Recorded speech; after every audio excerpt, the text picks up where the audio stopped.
Makhluk itu suka memangsa manusia. Kepercayaan ini pun sudah melekat secara turun-temurun dari zaman peradaban kuno.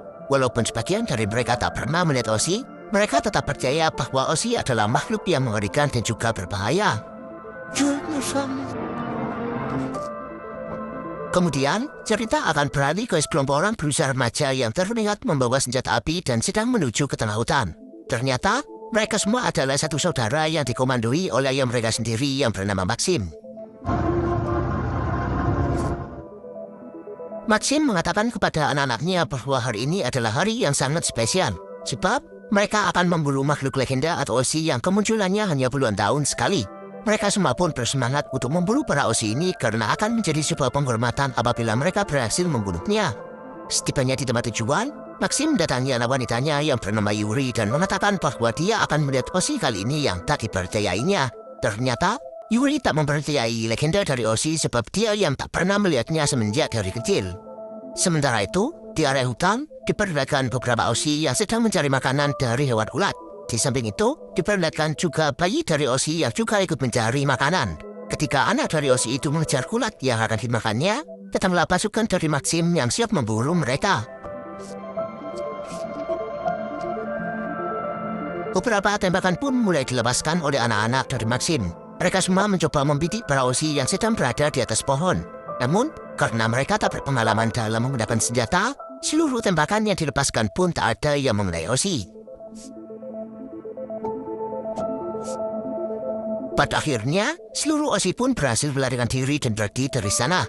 Mereka semua pun hanya bisa menatap dengan rasa penyesalan sebab hanya inilah kesempatan mereka dalam memburu Osi. Kini, mereka tak akan tahu kapan bisa memburu Osi lagi. Keesokan paginya, Maxim pun mengumpulkan semua anak-anaknya dan bertanya kepada mereka tentang seberapa banyak Osi yang sudah mereka bunuh kemarin malam. Mereka semua pun menjawab tak ada sama sekali. Shots? Not stop. Hal ini pun langsung membuat Maxim merasa marah. Namun, dia juga memaafkan mereka semua sebab hal ini akan menjadi pengalaman pertama mereka. Apabila mereka memburu para Osi lagi, maka mereka harus bisa membunuhnya walaupun hanya satu. Di dalam rumah, Maxim melakukan makan bersama dengan kedua anaknya yaitu Petro yang merupakan anak laki-laki dan Yuri yang merupakan anak perempuan. Ternyata, anak kandung dari Maxim menyelam mereka berdua. Yuri lalu bertanya kepada ayahnya mengapa mereka harus membunuh para Osi padahal para Osi ini tak menyerang mereka. Maxim pun menjawab bahwa ini sudah menjadi tradisi dari nenek moyang mereka. Osi adalah musuh mereka. Ketika melihatnya, maka mereka harus membunuhnya.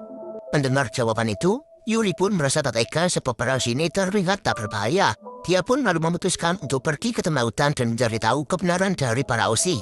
Ia berharap bisa bertemu dengan para Osi ini walaupun hal itu mustahil. Saat tiba di tengah hutan, Yuri pun merasa heran dengan perangkap milik ayahnya yang kini tak ada. Ia pun merasa yakin bahwa ada sosok hewan yang terkena perangkap itu. Di samping itu, terdapat bekas darah yang berjejeran di atas tanah. Yuri pun langsung mengikuti jejak dari darah itu yang mengarah ke sebuah lubang kayu. Ketika Yuri mencoba melihat lebih dalam ke lubang kayu itu, keluarlah bayi dari Osi yang